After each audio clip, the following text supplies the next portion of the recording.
So welcome ulit sa Twin 88 channel mga boss.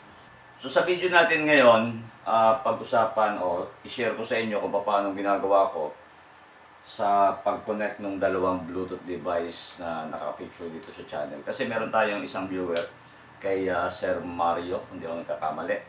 Bumili siya ng dalawa, pero unfortunately hindi niya mapatunog. So gagawan ko ng video, baka sakali. Baka sakali na magawa ng paraan ni Sir Mario. You are watching Twin 88 channel. Don't forget to subscribe.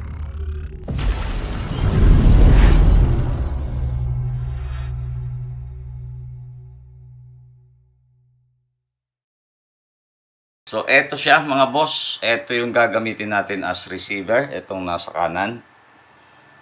Ang gagamitin naman natin as transmitter. Wala kasi akong player na walang Bluetooth. So, hindi po Bluetooth ng cellphone yung gagamitin natin. Ito yung magta-transmit ng signal niya.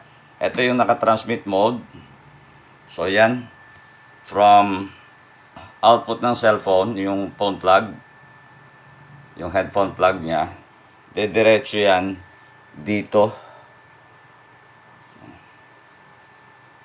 So, sa audio niya. Kasi ito, dual purpose to eh. Pwede siyang pag naka-transmit mode siya, input siya. Pero kagaya dito sa kabila, doon din siya nakakabit. Pagka siya naka-receiver mode, ito naman ang nagiging output. Galingan ng circuit nito eh. So gagamit tayo ng mini amplifier na lang. 12 volts power supply at yung maliit na speaker na yan. So importante naman mapag-connect natin to. So, ang unang-unang dapat nyong gawin, siguraduhin nyo na yung mga gadgets nyo, para sigurado kayo, lahat ng gadgets nyo, i-off nyo muna yung Bluetooth. Kung may mga TV kayo na may Bluetooth, so mas maganda kung patay muna yung TV nyo. Siguraduhin nyo lang na walang device na may naka-on na Bluetooth, lalong-lalo na yung napapair yung etong ating NFC. So, ito yung ginagawa kong procedure. So, sa wiring, itong receiver natin, itong RCA na ito, pumunta yan sa input ng aking mini amplifier. So, yan yung input niya, no? Tapos, connected din yung dalawa lang speaker.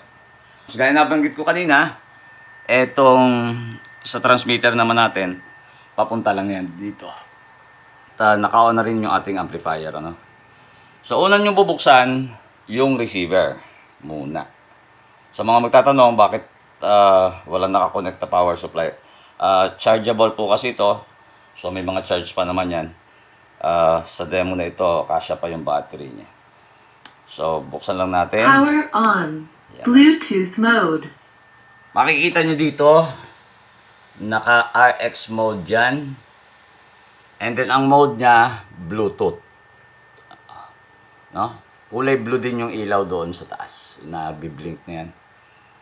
Sunod nating bubuksan ay eto na ang transmitter. Ayan, mag-focus. Ayan.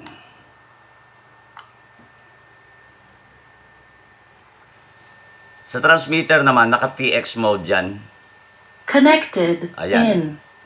So, nag-connect na sila at mapapansin nyo yung ilaw, yung nagbiblink na yan, na indicator niya, bumagal na, pati yung sa blue.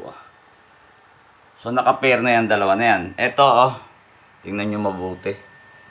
Naka-TX mode, ang gagamitin niyang source of audio signal ay yung line. So, doon siya kukuha. Siyempre, yung audio signal, magagaling dito sa cellphone. So, since naka-pair na yan, patugtog tayo.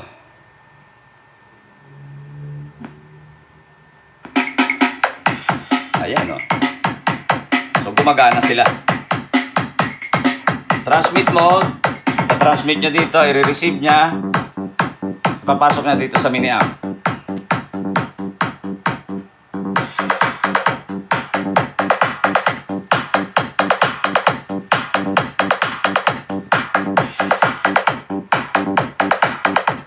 So, yan. Kay Sir Mario nga ba? Hindi ko matandaan, ano?